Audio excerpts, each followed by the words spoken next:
um pouco do mundo digital, um pouco do mundo da internet, e nós percebemos que tem uma interatividade muito grande. E se nós ficarmos trabalhando somente num foco, como o meu colega Anderson colocou, que é só a linguagem escrita, já tem muitos blogs que fazem isso, somente a linguagem escrita, né?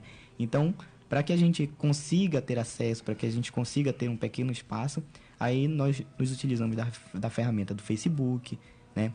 E de toda essa interatividade com imagem, com vídeo, apresentando música, apresentando paródias, né? Porque o blog ele serve como esse tipo de ferramenta, como uma ferramenta interativa, onde você pode ter um feedback, né? Onde você pode apresentar, onde você pode discutir, onde você pode debater, onde você pode opinar, né? E as mídias sociais, elas vêm nesse sentido, né? De dar voz a várias pessoas, de dar voz a quem não tem a possibilidade de escrever ou de debater. Nos espaços como a universidade, por exemplo, né? A gente sabe que a universidade ela tem lá o seu quê de meio fechada, né? Digamos assim. Mas, enfim. Mas o blog ele te dá essa possibilidade, junto com as mídias sociais, né? De interação, de colaboração, e que são aspectos essenciais, eu diria, para a formação autônoma de um estudante, de qualquer pessoa que queira estar neste meio, que é uma pessoa que queira estar discutindo, né, sobre história ou sobre ensino de história. E como você tá falando essa questão da interação e tal, tem toda a questão da linguagem acadêmica, enfim. Vocês sentem alguma dificuldade de tornar o texto mais acessível, com uma linguagem mais simples? E que forma vocês estão encontrando assim para pular? Até porque uma vez, né, pelo menos assim, falo porque particularmente o Anderson e o Danilo foram meus veteranos, né? Então a gente sabe que, pelo menos para quem está recém saído da academia e que às vezes, no caso o Danilo falou pra gente que já está lecionando, né? Você tem que produzir textos. O próprio Bruno Machado esteve aqui com a gente também na época do lançamento do livro. Um abraço para ele, cara muito bacana. E justamente você acaba de sair, você acaba de escrever uma monografia que tem uma densidade, tem toda uma complexidade que exige, né, uma dedicação, e aí você resolve ir trilhando um outro caminho para tornar assim mais democrático, digamos assim, o acesso a esse tipo de informação. Então é justamente isso que está a nossa pergunta. Que dificuldades se passam? Porque tu acabou de sair de uma formação, tu tá acostumado a escrever de um jeito. Como é que foi esse processo de mudar esse modo de escrever e justamente tornar acessível, não só com imagens, mas com um texto que seja minimamente agradável? Porque você pode estar falando uma coisa totalmente interessante. Até mesmo na academia a gente tem muito disso. Você pode estar dizendo uma coisa que é muito importante, que é muito interessante, mas se você não escreve isso de uma maneira agradável, você não consegue cativar o leitor, você não consegue atrair ele de alguma forma. Então, como é que vocês têm feito isso? Também serve pra gente dar rádio aqui, né? Com certeza. É um processo bastante difícil que exige experiência, né? E, como eu disse, a inexperiência ela faz com que nós, no processo, aprendemos bastante. Então, a dificuldade é grande, obviamente, de fazer esse link, e principalmente porque a gente tem que ter uma sensibilidade muito grande para chegar na medida certa, naquele meio termo, porque são duas linguagens completamente opostas. Redes sociais, mídias sociais, uma linguagem direta, resumida, curta, bem ao ponto, e a linguagem acadêmica, uma linguagem mais fundamentada, algo mais denso, algo que exige fundamentação. Então esse meio termo ele é muito difícil de ser alcançado. Então, como eu falei anteriormente, eu particularmente utilizo a metodologia dos tópicos, faço uma pergunta, o que aconteceu, como foi que tal pessoa agiu durante esse período, e aí respondo de forma mais resumida, de uma linguagem mais livre, porém eu sempre coloco no final, né, dos textos, ou no texto mesmo, uma citação ou uma dica de leitura sobre aquilo, né? Então, o que a gente vem utilizando é isso, fazer um texto mais livre e no final da publicação colocar dicas de leitura para que, caso o leitor tenha interesse, entrar em contato com as fontes que nós utilizamos. E só para finalizar, né, essa minha fala, parece que é fácil fazer com que a linguagem acadêmica se torne uma linguagem direta, simples de rede social, mas eu pensava assim até, mas eu no processo percebi que é totalmente contrário. Quando a gente está acostumado com a linguagem acadêmica, a gente sente uma dificuldade muito grande de colocar essa linguagem no formato, né, das redes sociais, das mídias e tudo mais, e leva muito tempo para chegar nisso. Eu pensava que a gente teria condições de publicar 2, 3 vezes por semana no blog, com toda essa fundamentação, e não é. Eu estava totalmente alheio a essa realidade, e aí eu percebi que não dá muito trabalho fazer isso, e professores que se dispõem a tirar seu tempo livre, porque o trabalho nas mídias sociais de divulgação não é algo que está, por exemplo, nas atividades diárias dele. Não recebe, na maioria das vezes, para fazer isso. Então, tirar esse tempo, fazer esse trabalho bem fundamentado é algo muito complicado hoje de se fazer. Então, professores que fazem isso têm meu total respeito e minha admiração também. Sim. A gente vai para o nosso próximo intervalo. Para você que sintonizou agora, esse é o programa Caminhos de Memória. Hoje nós estamos tratando a respeito dos historiadores e as mídias sociais na presença do blog Ensino e Tempo, com os professores Anderson Rocha e Danilo Mendes. Voltamos em instantes.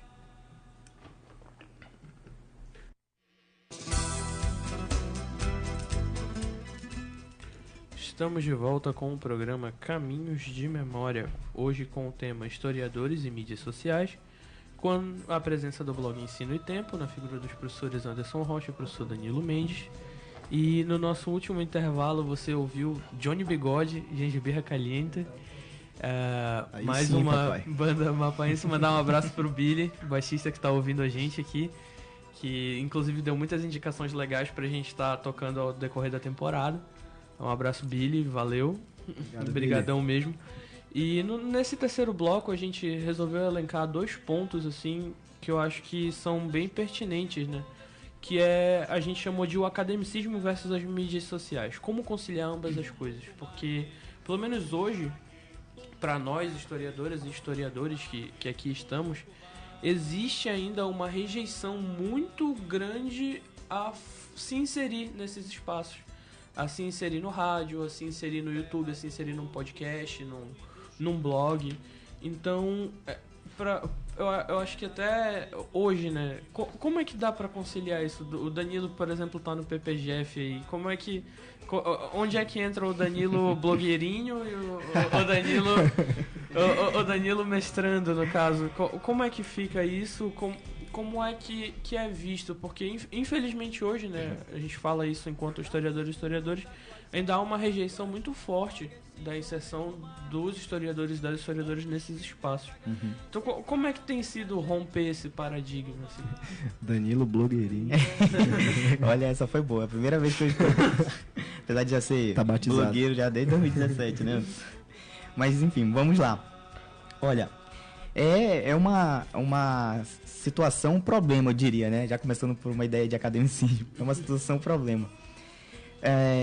Nessa busca de nós tentarmos, né, retirar um pouco desse academicismo e trabalhar com blog, nós percebemos mesmo que há essa resistência, né? Essa resistência dentro das universidades. Mas nós temos que ter ciência de uma coisa. Há um filósofo chamado Levi, que ele diz que nós vivemos numa cybercultura, né? Numa cybercultura.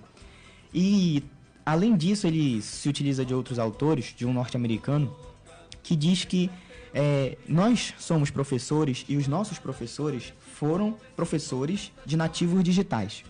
Ou seja, de pessoas que nasceram dentro dessa era digital, dentro desse período de novas tecnologias, de novas inserções tecnológicas, né? Isso se dá principalmente aqui no Brasil, por exemplo, na década de 90 e no mundo de forma geral, principalmente na década de 90. E tem havido uma expansão dessas novas tecnologias, né? Dessa comunicação. Essas mídias sociais, essas mídias digitais, elas servem como um modelo de interação, né? Como a gente já colocou aqui. Só para vocês terem uma noção, são criados mais ou menos 12 mil blogs por dia no mundo todo. Ou seja, não tem como dizer que, de alguma forma, os blogs não estão sendo acessados, que os blogs não estão sendo utilizados, né? E isso, essa ideia de cybercultura que esse autor coloca, é justamente a apropriação, né, por parte das pessoas da tecnologia, do meio digital. Ou seja, se isso começa a fazer parte da nossa cultura, se isso começa a fazer parte do nosso dia a dia, se isso começa a fazer parte da nossa vida, não tem como o professor não se perguntar por que eu não estou trabalhando isso.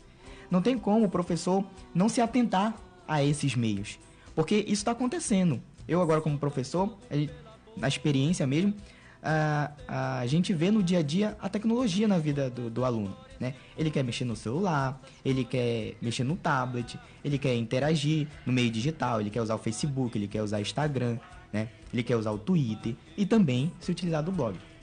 Claro que isso tem que ser pensado de forma crítica, né? A utilização dessas mídias digitais dentro da sala de aula, essas mídias digitais que fazem parte da cultura desses alunos. Isso precisa ser trabalhado por meio de uma metodologia crítica, né? Tem que ser crivado. Por quê? Outra coisa que o Levi coloca é que, por exemplo, essa ideia de professor repassador de conteúdo, ele perde espaço, né? O professor que deposita, né, esse conteúdo, já parafraseando aí, lembrando do Paulo Freire, né? Essa ideia de uma educação bancária, né, em que o professor apenas deposita o conteúdo na mente do aluno, isso está perdendo espaço, cada vez mais, né? E aí vem a ideia de que o professor ele precisa ser um motivador de inteligência, ele precisa ser um animador, né, dessa inteligência. Ou seja, ele serve também como um mediador para que haja o trabalho entre essas mídias sociais, né, e a sala de aula. Claro que isso também perpassa por todo um conjunto, por todo um contexto. Por quê? Cada aplicabilidade, cada trabalho, cada metodologia, ela deve ser trabalhada de acordo com o contexto social, de acordo com o contexto dos alunos, de acordo com o contexto em que ele está sendo trabalhado. E isso, de certa forma, a academia ela precisa se mover de forma mais rápida, eu diria, porque as informações estão aí a todo tempo, a tecnologia está aí evoluindo a todo tempo. Eu lembrava recentemente agora, Anderson, quando nós saímos do ensino médio, né, o WhatsApp ele estava começando a deslanchar, estava começando a se popularizar, digamos assim, né? Hoje em dia nós utilizamos o WhatsApp para tudo. Quando em alguns momentos do dia a dia o WhatsApp cai, o Facebook cai, todo mundo fica, né, já animado, todo mundo já fica extasiado. Meu Deus, o que aconteceu? O que está acontecendo? É o fim dos tempos, né? Digamos assim, sendo um pouco exagerado já até. Mas é nesse sentido mesmo, porque esses novos alunos, esses nativos digitais, eles estão antenados o tempo todo, né? Eles já trazem consigo, inclusive, respostas para a sala de aula, os alunos, falando do ponto de vista dos alunos. Por quê? Nós hoje temos uma produção muito grande, não só de blogs, mas como de sites, pelo uso do próprio Instagram. Aí nós temos, por exemplo, como citar o site do Descomplica, que divulga vídeos, que tem professores online 24 horas. Nós temos a historiadora, por exemplo, Débora Ladim, né, que é um fenômeno na internet, é um fenômeno no Instagram. Temos o Paulo Jubilu, que é da área da biologia, mas também é um fenômeno nacional e diria que até internacional. Temos outros canais, como no YouTube, o Hits do Chico, tem o DPG do Mundo, o Impérios AD, as Crônicas do Mundo. Ou seja, todos esses são canais, né, e são meios que estão ali, estão online, estão disponíveis, estão sendo acessados, né? Então, dentro da academia, pela própria formação do licenciado, por exemplo, que é o nosso caso, né, ela precisa estar entrelaçada. Claro que ela não pode ser colocada apenas por colocar, como eu disse anteriormente. Tem que ser feita de forma crítica, por meio de uma metodologia, não somente com algumas disciplinas de cursos pedagógicos que já colocam introdução à informática, né, introdução a meios digitais. Isso só não supre essa carência, né? Mas é claro, é sempre um balanço, é sempre um equilíbrio de estudo, de pesquisa. Inclusive meu primo que é professor estava falando que lá onde ele trabalha, né, que é um colégio particular, ele fala que o professor de geografia de lá usa o Google Mapa, né, para estudar geografia, né? Tipo, ele pega, né, e aproxima. E falando nessa questão de YouTube e tal, inclusive eu queria falar que o canal do Caminhos de Memória tá em processo, então se você tô falando com você do futuro aí, então se inscreva no canal que daqui a pouco tá cheio de vídeo aí. E falando nessa questão de YouTube, como vocês têm pretensão de ir para outras plataformas, de expandir o conteúdo do blog? Fala pra gente o que tem pela frente. A gente já pensou, sim, em expandir as fronteiras, né, do blog e ir para outras ferramentas, além do Blogger, né, que é a ferramenta que a gente utiliza. Atualmente nós estamos no Facebook, como eu já disse mais anteriormente, e no Facebook a gente está pensando em criar algumas séries, que são séries que seriam interativas, do caso como uma série do qual a gente vai publicar, por exemplo, um documento histórico, falar um pouquinho sobre ele. Isso é uma ideia que a gente está desenvolvendo. No momento a gente tem apenas uma série no Facebook, que é exclusiva do Facebook, que é a série Ensino e Tempo Indica, que toda quarta-feira nós publicamos o cartaz de um filme, alguns dados da sua ficha técnica, fazemos um breve resumo da temática do filme e publicamos a sinopse dele. Então a gente está pensando em fazer novas séries para o Facebook, primeiramente, e talvez também outras séries pro blog. O YouTube também já foi pensado por nós, mas é uma plataforma que envolve outros conhecimentos do qual a gente ainda não teve contato, como edição de vídeos, outras ferramentas de edição. Eu já pesquisei, por exemplo, alguns aplicativos de edição de vídeos em animação, que eu gosto bastante. Por exemplo, o Império AD, que foi um canal que o Danilo citou, faz esse tipo de vídeo em animação, se eu não me engano. E eu tava pensando em fazer também, nem falei pro Danilo, inclusive, essa ideia, mas... Spoiler, já sei saber. De fazer vídeos animados sobre a história do Amapá. Eu acho que seria uma ideia interessante, mas dá muito trabalho. E as ferramentas que são utilizadas para a edição desse tipo de vídeo são pagas. Então é algo bem distante ainda, mas é uma ideia que não foi descartada. Então esses são os horizontes do blog Ensino e Tempo. A gente está indo devagar, sem sonhar muito, porque dá muito trabalho. Cada ferramenta dá muito trabalho de editar. Então a gente está pensando ainda em entrar no Instagram para publicar imagens e criar uma série para o Instagram, mas no momento a gente está querendo dar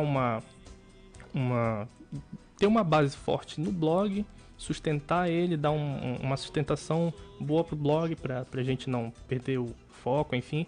E para o Facebook também criar algumas séries mais interativas que seriam mais simples e mais diretas, que eu acho que é o que cabe no Facebook.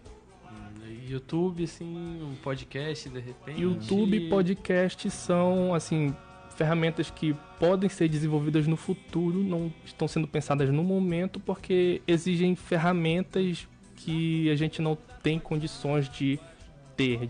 E tempo, né? E tempo. Vocês também não pensam em, tipo, fazer algum evento, assim? Não. Olha, como nós colocamos no início, o blog, ele, pra nós, ele é inicial ainda, né? Apesar de nós termos já feito em 2017, demos uma parada e aí voltamos em 2019. Então, qual é a nossa ideia? Primeiro, consolidar essa ferramenta que nós estamos trabalhando, né? Que é o blog. E aí nós temos nós utilizamos como apoio o Facebook, que é para fazer a divulgação, já que é onde está, né? A grande maioria, a grande massa das pessoas que estão acessando, que estão curtindo. Então a gente está querendo consolidar esse primeiro momento, esse primeiro trabalho. E aí, futuramente, claro, como o meu colega antes falou, as possibilidades não estão descartadas. Né? Inclusive, quero agradecer aos 135, 136. 136 seguidores. Olha, acabou de aumentar. Quando eu saí de manhã era 121. 136 seguidores do Facebook. Agradeço a vocês, as curtidas, as compartilhamentos. E subindo. A gente também está nesse processo de consolidação, né, de uma ferramenta que é o Instagram. Mas a gente vai para o nosso último intervalo agora. Esse é o Caminhos de Memória. Hoje nós estamos com o tema Historiadores e as Mídias Sociais, na presença do blog Ensino e Tempo, né, comandado pelos professores Anderson Rocha e Danilo Mendes. E voltamos já.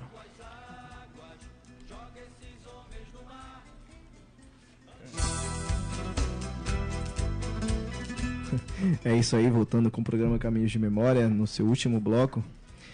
Hoje estamos com a presença do blog Ensino em Tempo na figura do Danilo, professor Danilo, e do professor Anderson. Você ouviu no intervalo Molho Negro, como não se fazer um hit. Maximin, quer dar alguns avisos aí? Sim. Na verdade, também mandar um abraço pro pessoal do Molho Negro, eles acompanham o programa online. Eles acompanham o programa online. E fazer a divulgação de 2 eventos que vão estar rolando aí nos próximos dias. O primeiro é o Amapá Anime Radio Edit, Richmond Fever, que vai ser agora no dia 27 de abril, no Sesc Araxá, às 13 horas. A entrada é R$5 mais 1 quilo de alimento. O Amapá Anime aí que tá de volta, depois de um breve hiato, mais de 10 anos aí de Amapá Anime, de anime ao extremo. Isso inclusive dá pauta para um programa inteiro nosso aqui, como alguém que foi estandista, como alguém que frequenta o evento, de repente acho que pode ser um próximo programa nosso. E também divulgar o evento Não Era Isso Que Tu Queria, dia 30 de abril, na sede do Maracatu da Favela, com as bandas Estéreo Vitrola, o Sósia, Roman, Maniva Venenosa, Indigentes, DJ Hipster do Garimpo, e essa semana foi divulgado também a presença do Mauro Cota. Então, para você que quer dançar um brega, fica aí a dica. E dando... Não, mas firme logo. O rock não para, ele só muda de lugar. Então a gente tá indo pro nosso último bloco, vamos para as nossas considerações finais. Passar a palavra primeiro pros meninos, já professor Anderson, professor Danilo. Anderson, suas considerações finais. E um rito que a gente tem feito aqui no programa nessa temporada é pedir que os nossos convidados, nas suas considerações finais, sempre indiquem alguma coisa. Antes a gente dizia de indicar um livro, né, uma leitura, mas acho que pode ser qualquer coisa. Pode ser um filme, pode ser uma série, uma canção, algo que você ache que seja legal e que vale a pena ser conhecido. Primeiro, agradecer o convite novamente, agradecer aos ouvintes aí que ficaram até agora ouvindo sobre a nossa discussão. Dizer que nós vamos continuar, né, tentando difundir o que nós aprendemos aqui dentro da universidade nas mídias sociais. Dizer que é um trabalho difícil, é um trabalho que exige muito da gente, exige conhecimentos que nós não entramos em contato aqui na universidade. A gente não aprende a editar um site, a administrar uma ferramenta como essa, então... Declarar o imposto de renda. Muitas coisas a gente não sabe quando sai daqui, vai pra vida, né? Então, dizer que é um trabalho que exige muito, mas que ao mesmo tempo é muito bacana de se fazer. Eu tenho aprendido bastante junto com o Danilo, a gente tem aproveitado bastante esse processo de construção, de conhecimento, enfim. E agradecer ao Danilo, agradecer a todos que compartilharam e compartilham, acompanham, e podem esperar coisa nova aí, coisa bacana. Aos meus seguidores, né? Vai ter coisa nova aí. A minha indicação é um livro. Que na temporada passada era um livro, né? Eu vi com um livro já na cabeça pra indicar, que é um livro do Manuel Castells, que é A Galáxia da Internet, que é um livro bacana que discute vários conceitos sobre cybercultura, cyberespaço, enfim, essa cultura aí que nós estamos todos inseridos, né? Sim. Inclusive, curiosidade, o Anderson foi nosso convidado no último programa da temporada passada sobre a luta pela Terra no Amapá. Foi um programa muito legal, inclusive. Acho que é um tema sempre atual. E o Anderson falou sobre a monografia dele, que é justamente, me corrija se estiver enganado, né, mas é sobre os impactos ambientais da rodovia BR-156 sobre a terra indígena Uaçá. Isso. Que, inclusive, ainda não tive a oportunidade de ler, mas acredito que é um trabalho sensacional. Com certeza. 10 com louvor aí. Mas passar agora a palavra para o Danilo. Danilo, suas considerações finais. Muito bem. Como nós vemos aqui, né, com a proposta de trabalhar a história e historiadores e as mídias sociais, né, deixar, né, para o público em geral, ou para outros professores, ou outras pessoas que sejam curiosas a respeito, de que nós devemos nos apropriar destes meios. nós discutimos aqui hoje e percebemos o quanto que é importante nós estarmos utilizando não somente os blogs, mas as mídias digitais de uma forma geral. Nós precisamos ocupar esses espaços, porque, infelizmente, tem pessoas ocupando esses espaços, né, na busca de desinformação, na busca de fake news. E aí nós vimos as consequências disso no nosso país, né, dessa falta de informação. Na verdade, não é nenhuma falta de informação, né, é um excesso de informação e às vezes a gente não sabe no que acreditar e no que não acreditar. Então, é importante que nós, historiadores ou outros profissionais, não somente da licenciatura, mas de uma forma geral, estejamos atentos a essas mídias digitais e que nós possamos estar utilizando ela, principalmente, né, para informar, para divulgar, para realizar esse tipo de trabalho que acredito que seja tão importante e que faz parte, como eu já disse, né, da vida cultural das pessoas e dos alunos de forma geral. E aí, aqui eu já deixo meus agradecimentos ao meu colega Anderson Rocha, né, que ele tem trabalhado, diria que até um pouco mais do que eu, né, incansavelmente no nosso blog, com a divulgação e justamente por uma falta de tempo de eu estar trabalhando como professor e ao mesmo tempo estar fazendo mestrado, mas aí nós temos tentado conciliar esse nosso trabalho. E como ele já colocou, né, fiquem de olho, acessem, curtam o Ensino e Tempo, né, que vem com certeza material novo e muito bom por aí. Então, ensinoetempo.blogspot.com. A gente não, no programa todo, não disse o endereço. A gente ia falar agora. Não, eu ia divulgar. Falar a página do Facebook ele também, facebook.com/ensino e tempo. Exatamente. E para finalizar, né, deixar meu agradecimento aos colegas que nos convidaram para debater esse tema aqui. Também não posso deixar de agradecer, né, a Ponte do Farofa, que está sempre nos ouvindo. Que é um grande abraço. Né, um grande abraço, que é um grupo que nós formamos aqui na graduação e que eles nos auxiliam em alguns momentos, dando ideias, né. Há um outro grupo de amigos que eu tenho, que é Só Zoeira. Um abraço para eles. E aos meus alunos, claro, né, que são, assim, fundamentais na minha vida. São a essência de eu ser professor, né. Não posso deixar de dar o meu abraço e meu carinho a eles. E é isso. A leitura? Sua indicação? Ah, sim. A minha indicação voltado para esse meio digital, né, é um artigo, né, que é um trabalho mais compacto, que é o Memes na aula de História, do Diego Silva, historiador. Atualmente ele é mestre já, né, e ele fez um artigo muito bacana, bem simples, inclusive, a leitura dele, qualquer pessoa pode estar tendo acesso na internet, que é sobre memes na aula de História, ou seja, mais um meio digital que alguns historiadores e alguns educadores já estão discutindo, porque fazem parte, né, do dia a dia de muitos alunos. Inclusive, uma curiosidade, a UF tem um museu de memes, vale a pena dar uma conferida, e trabalha essa questão da cultura visual, mas passando agora a bola para o Renan. Renan, suas considerações finais? Primeiro agradecer aos ouvintes, ao meu colega... Chiando. Panela chiando, né? Rio tá como? Rio tá assim agora. Agradecer ao Danilo Rocha, ao Anderson Rocha, Danilo Mendes, ou Danilo Blogueirinho, a partir de agora. Agradecer a todos os ouvintes, mandar aquele beijo pra minha namorada Jéssica, que tá nas ondas da Rádio Universitária, e falar pra você que vive dando spoiler de Vingadores, não vai chegar na festa junina, viu? Não vai ver a fogueirinha. Exato. E no mais é isso mesmo, agradecer, dar parabéns pro pessoal de História, né? A nova Atlética Cronos já tá aqui no meu coração já. Sim, devidamente associados. Muito obrigado, é isso aí. Bom, minhas considerações primeiramente mandar um beijo pra minha namorada Alana, nosso famoso ponto de pauta aqui do programa já. E dar alguns avisos, se não tiver, não entra em casa. Sigam o Caminhos de Memória no Instagram, @Caminhos de Memória. A gente está sempre postando conteúdo lá, postando conteúdo dos programas, dos temas, fotos e etc. YouTube. Falar que em breve a gente vai estar lançando o canal no YouTube com os programas de rádio, para você que perdeu uma edição, mas tenha interesse e também está acessando, reescutando e sobre um tema.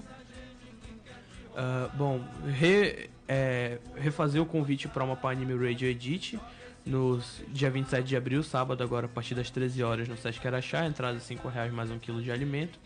E reforçar o convite pro Não Era Isso Que Tu Queria, que as atrações vai ser a banda Estéreo Vitrola, banda Sósia, Romã, Maniva Venenosa, Indigentes, Mauro Cota e DJ Hipster do Garimpo. Lá na sede do Maracatu, na favela, o ingresso morre nos 10 chorinhos.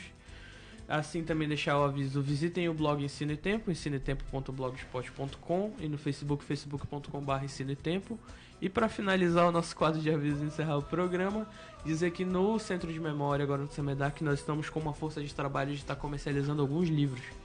E para isso a gente tem várias unidades do livro que é fruto da dissertação de mestrado da nossa atual diretora, a professora Elke Nunes, que se chama O Controle Social Exercido pela ICOME como Estratégia de Usos e Ação sobre o Território do Amapá, de 1960 a 1975.